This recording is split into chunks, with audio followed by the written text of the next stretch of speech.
Депутаты Народного собрания отклонили представление генпрокурора о лишении неприкосновенности Кана Кварти. Ранее прокуратура просила привлечь депутата в качестве обвиняемого по статье 113 Уголовного кодекса Республики Абхазия «Угроза убийством» из-за инцидента в офисе газеты «Абхазский вестник», произошедшего в ноябре прошлого года. Предварительным расследованием установлено следующее. 5 ноября 2025 года примерно в 11 часов 45 минут депутат Народного собрания парламента Республики Абхазия Кварти Кан Валерьевич совместно с Какали Эшсол Ивановичем, Думава Хыной Владимировичем, Кулкая Гари Гурамовичем, Агрба Тенгизом Алмасхановичем, Ардзимба Алмасханом Зурабовичем, Кмузовым Асланом Борисовичем и Шурдулава Владиславом Геловичем в сопровождении неустановленной группы лиц численностью до 40 человек прибыли по месту нахождения граждан Российской Федерации.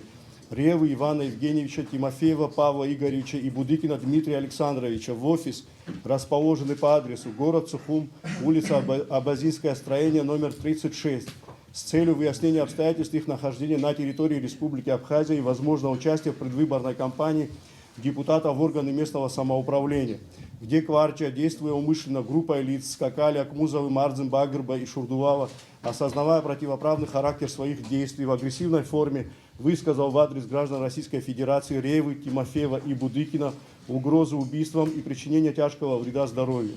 Указанные угрозы сопровождались применением физического насилия путем нанесения многочисленных ударов по голове Ревы со стороны Кварти. При этом последний направлял имевшееся при нем огнестрельное оружие пистолет неустановленного образца в сторону Ревы с целью его устрашения. Продолжая реализацию своего преступного умысла, Кварти, вооруженный огнестрельным оружием, угрожая убийством, группой лиц Кокая, Ардзимба и Агрба, нанес удары по голове Тимофееву. Действия вышеуказанных лиц с учетом демонстрации оружия и общей обстановки свидетельствовали о реальности высказанных угроз и вызвали у Ревы, Тимофеева и Будыкина обоснованный страх за свою жизнь и здоровье. Плохо, хорошо, есть у нас противостояние внутри. Мы, абхазское общество, сами решим, что нам делать, куда нам шагать, в какую сторону нам шагать. Нам не надо навязывать другие, скажем, в рамках, скажем, культуры какой-то или обрядов каких-то, да. Пожалуйста, в рамках культурного обмена мы всегда можем обменяться культурными моментами. В марте текущего года Верховный суд страны вынес заключение о наличии в действиях Кварти признаков преступления. Во время сессии 23 депутата проголосовали за сохранение неприкосновенности, 3 за снятие депутатского мандата, 4 парламентариев воздержались. Дело в том, что придет время, когда придется, наверное, как-то объясняться по-другому. И вы готовы к этому? Я отвечу на этот вопрос следующим. У меня вообще никаких сомнений. Потому что с учетом того, что и процессуальная проверка, и следствие у нас шли не один день, я сам тоже пришел к такому выводу. Далее парламент ратифицировал соглашение с Россией о программе развития на ближайшую пятилетку. Только в 2026 году бюджет получит 6 миллиардов рублей. 6 миллиардов рублей, из них 4,5 миллиарда это на социально-экономическое развитие, то есть повышение зарплаты, финансирование социальной сферы.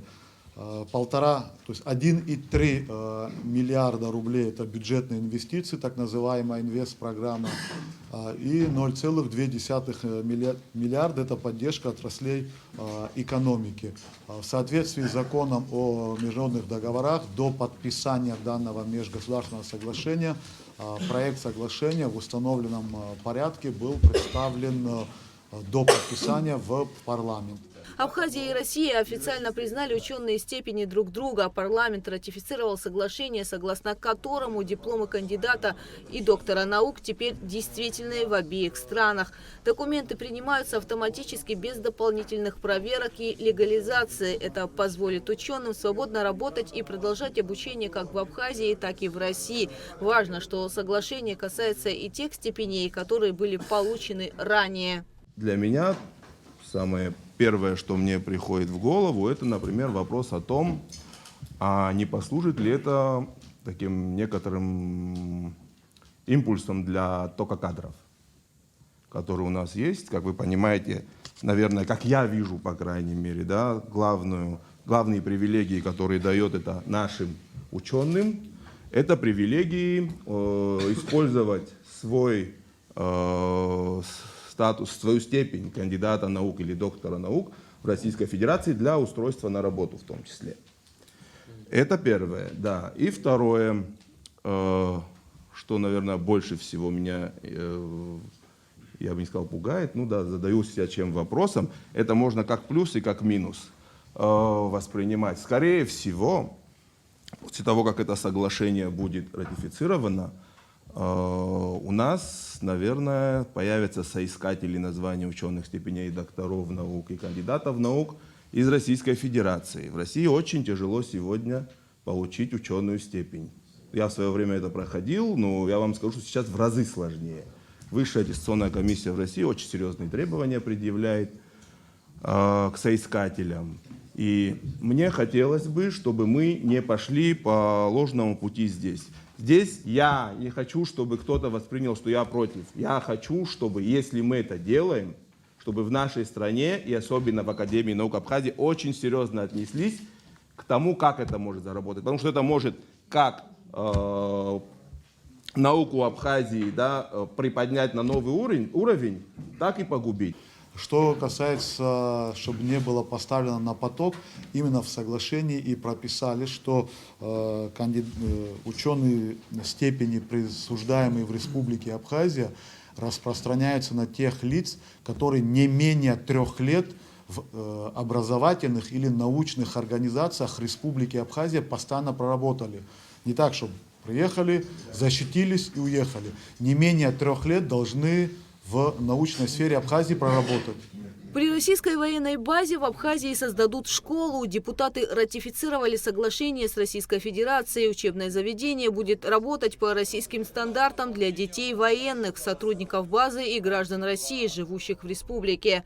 В связи с тем, что перегружены школы, приходится в несколько смен обучаться как для детей и граждан Республики Абхазия и для детей военнослужащих. И предусмотрено, что внутри военной базы будет создано образовательное учреждение. Самое основное место, где дислоцированы, это именно в Гудаутском районе. В городе Сухум вопрос тоже актуальный, но это в основном дети военнослужащих пограничного управления.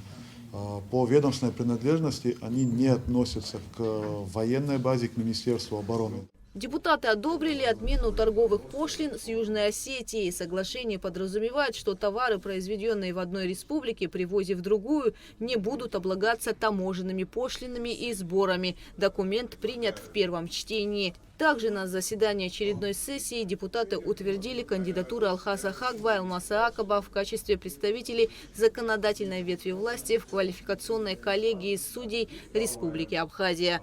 Гугут Савардания, Заур Лиев, Ахрамичпа, Абхазское телевидение.